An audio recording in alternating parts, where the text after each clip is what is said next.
Ngayon natapos na tayo sa pag-add, tapos pag-check yung details niya, paggawa ng detail page. So, mag-edit naman tayo. So, mag-edit. So, copy lang natin tong add. Almost same lang siya sa code ng add.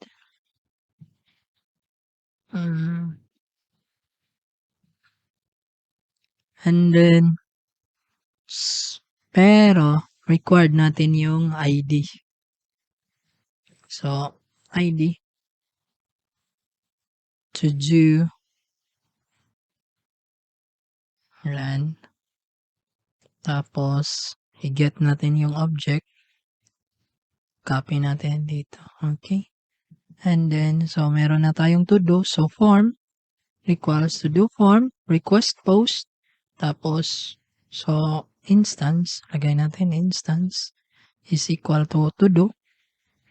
So, yung instance ng form is meron siyang data na ano na yung merong ID, right? So, yung instance ng ating form. And then, yung eto, remove na natin to since nandyan na yung instance. And then, so pagka-save, so i-redirect natin siya sa to-do list. And then, yung form, so lagyan din natin dito ng instance equals to do. So, meron siyang naka-fill na data since ano to edit to update to. So, edit din to natin tong to do add. Bakit to do add? So, to do edit. So, pag mag-edit ka, syempre, meron na siyang data, right? So, update na lang yung kailangan. So, ito yun. So, require natin yung ID. So, to do equals get object or yung model natin, to do, and then yung ID na data. And then, so if requested method is equal to post, then yung form natin is lagyan natin ng instance ng to do. Right? So, meron na siyang values. Tapos, pagka-submit niya, so form.save, redirect naman natin sa to-do list, sa home route. So, form is equal to do form, pero since hindi pa to nag-submit, so mag-fill lang yung data. And then context form, so to do edit.html. So, meron tayong to do edit.html. So, gagawin pa natin yan, pero unahin muna natin dito sa route. So, route to do. Alt shift down lang. Tapos to do detail, edit. To do edit. Edit. And then, import natin yung to do edit. To do edit na view. Tapos, to do edit dito. Okay.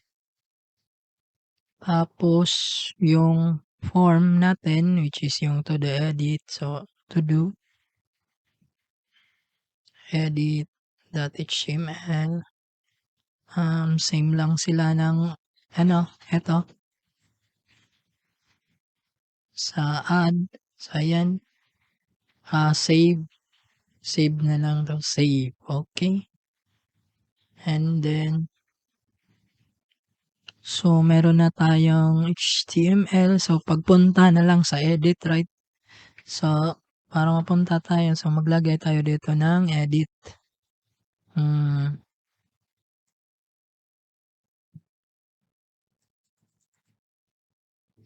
Sa index tayo. So, lagyan natin ng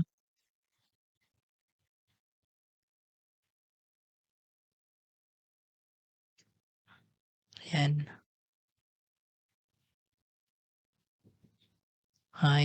Natin to. Ganyan.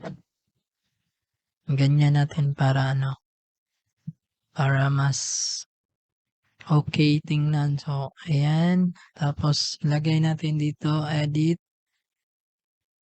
RF. RF din naman So, ref kopya.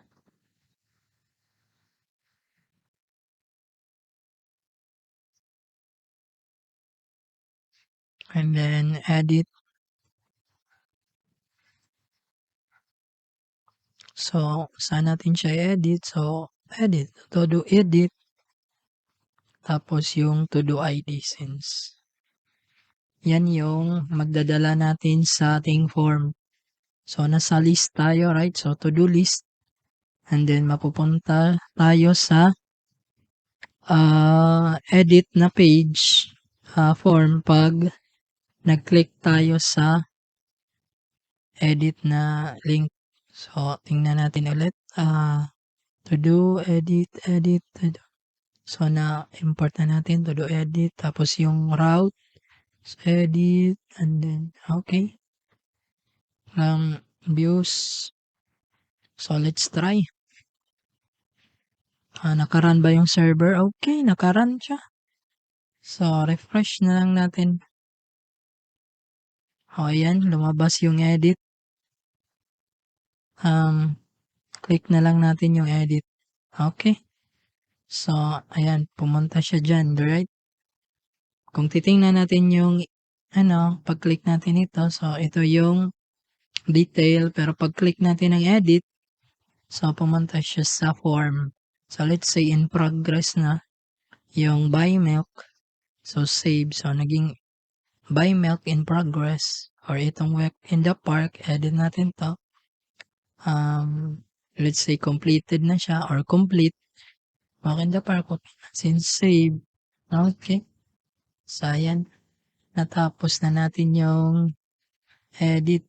So, sa next naman is yung pag-delete ng ating to-do. Right? So, meron na tayong pag-add, yung detail, yung pag-list, pag-edit. So, sa next video naman.